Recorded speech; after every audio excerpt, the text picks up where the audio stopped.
TikTok's algorithm fueled American youth opposition to the Israel-Hamas war. Why? Because the younger generation has no connection to Israel. The younger generation is not religious. They don't really care about that shit. What they do care is about people dying. They're not a big fan of like genocide. This was interesting from Ken Klippenstein. I don't remember who sent this in. This might have been in the current events in our Discord. Turns out the TikTok ban was fueled by Israel, not China. So it all started with October 7th, Hamas's attack on Israel and concerns about anti-Semitic content on the social media platform TikTok. It all ended with a classified briefing and a foolish attempt still alive to ban the social media platform. This week at the Munich Security Conference, Senator Mark Warner, the top Democrat on the Intelligence Committee, played "I've Got a Secret." It's a game national security officialdom loves to play, slyly claiming authority if they could only tell you what they know. It is in this vein that Warner spilled the beans on what he called the real story. And here's Mark Warner telling you the real story of how the TikTok ban happened. Mike, how did that legislation pass so quickly? If this is correct and there's not a lot of people that understand, somebody understood something. I want to see if you're going to tell the real story. Okay, well, first of all, let the record reflect. About the TikTok legislation. By the way, this guy, Mark Warner, the guy that said, I'm going to just see if you're going to tell the real story.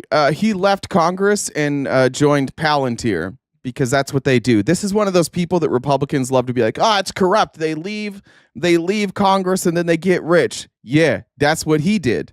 And he's on the board of Palantir now, which is a private security firm that is monitoring everything our government does.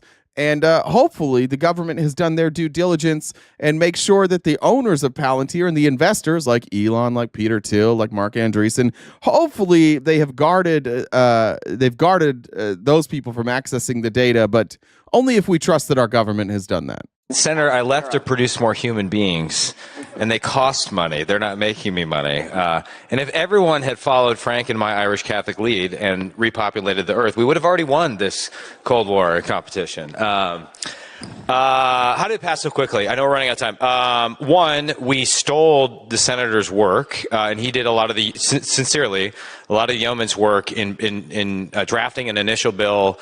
We were able to sort of learn from that experience. We refined the approach. We worked with him. We worked with the executive branch. So we had a bipartisan consensus. We had the executive branch, but the bill was still dead until October 7th. And people started to see a bunch of anti-Semitic content on the platform. And our bill had legs again. And then there was a huge miscalculation by TikTok. When it became apparent that we were going to pass it out of committee, they forced sort of a pop-up on the app that allowed people to call their members of Congress.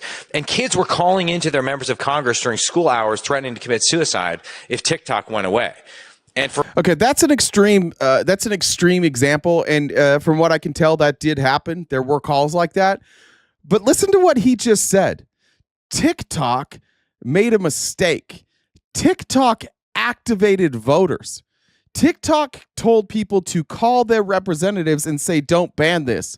And when they did, and you'll see there's kind of a pattern here too, and it's on both sides of the aisle, when these people get flooded with phone calls, they don't listen. They do the opposite. So they're flooded with phone calls from constituents, and suddenly that was enough for them to be like, yeah, we got to fucking do this. We're tired of the phone calls. For those of us who are concerned about the use of this platform for propaganda purposes or brainwashing, it sort of proved the point in the moment, and suddenly the bill passed. So it was the threat of espionage, the threat of propaganda, the good work of Senator Warner, and a few other players that all conspired. And he got it out of a committee that is the most diverse in the House, from left to right, 50-0.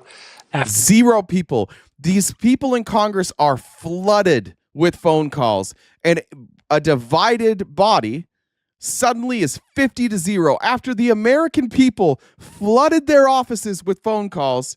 Then it became unanimous.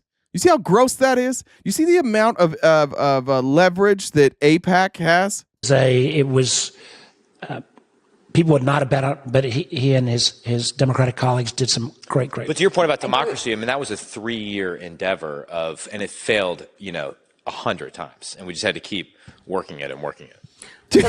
For 3 years. For 3 years, we tried to sell you on China's the bad guy. For 3 years, we tried to sell you on China's the bad guy. And what happened is eventually people started turning on Israel, and then their offices got flooded with calls of people saying, don't ban TikTok. And so naturally, we didn't listen to our constituents. We listened to Israel. We listened to AIPAC, and then it went out 50-0. What if those were legitimate? What if people legitimately were like, I will end my life if this is gone because this is the only thing I have? And they're like, yeah, well, you shouldn't be thinking that, so bye. It's our government's so gross. Like, and they're sitting on a stage openly bragging about this, like, yeah, this is what we accomplished. So the account Gallagher makes in this account, Gallagher makes explicit something that there have been hints of for a long time. Israeli officials and lobbyists told everyone that would listen in Washington that TikTok's algorithm fueled American youth opposition to the Israel-Hamas war. Why? Because the younger generation has no connection to Israel. The younger generation is not religious. They don't really care about that shit. What they do care is about people dying. They're not a big fan of like genocide. They're not a big fan of justified genocide. And the older generation have lived through multiple genocides, and they've learned to look the other way. The younger generation's not jaded like that. They're not just being like, oh, just another genocide. Sorry, that's how life works. That's why it wasn't TikTok's algorithm. By the way, like TikTok's algorithm showed me all sorts of stuff. The reason the algorithm showed people more like pro-Palestinian stuff is because people resonated with the pro-Palestinian stuff. It wasn't an algorithm like being used to force that. What, like China is just like pro-Palestine? Was that the idea? Like China just hates Israel so much they were pro-Palestine, and so they changed the algorithm, and then nobody could think. As I reported last year, a State Department source told me a high-ranking Israeli diplomat was ranting about the supposed malign role of some Chinese-manufactured algorithm, purposely dismissive of the reality that the college protesters' outrage was sincere, that it was about Israel's military conduct in Gaza and not some foreign malign influence campaign hatched in Beijing. NPR at about the same time reported on a memo written by Israel Foreign Ministry Deputy Director General Emmanuel Nashon, which blamed TikTok's algorithm for turning young people against Israel. No, it wasn't the bombs. It wasn't the bombs. It wasn't the pictures and the videos of dead children, dead women, dead men who were not members of Hamas. It wasn't that. It was the algorithm turning the young people against Israel, not anything Israel did.